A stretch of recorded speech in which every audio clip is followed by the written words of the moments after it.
Hi dear, ఈరోజు మీకు చూపిస్తాను చూడండి. కుక్కు, ఏ కుక్కు, కుక్కు, కుక్కు, కుక్కు.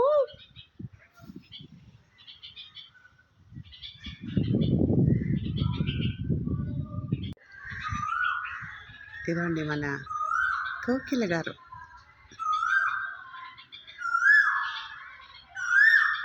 సో ఈరోజు మీకు ఇంకో విషయం చూపిస్తాను.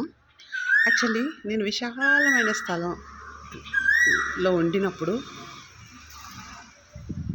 ఎంత బ్యూటిఫుల్ ఉంది చూడండి స్కై. బావా ఎంత బాగుందో. సన్సెట్ టైం అన్నమాట.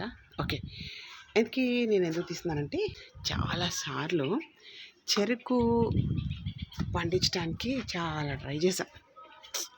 అయితే అసలు అక్కడ వచ్చేది కాదు.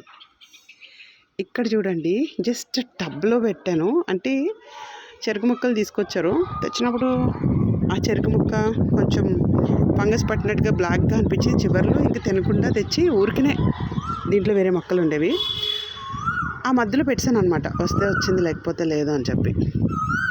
సో వచ్చింది. అయితే ఎక్కువ గార్డెనింగ్ ప్లేస్ ఉన్న చోట పెట్టినప్పుడు అసలు ఒక్కసారి ఓకే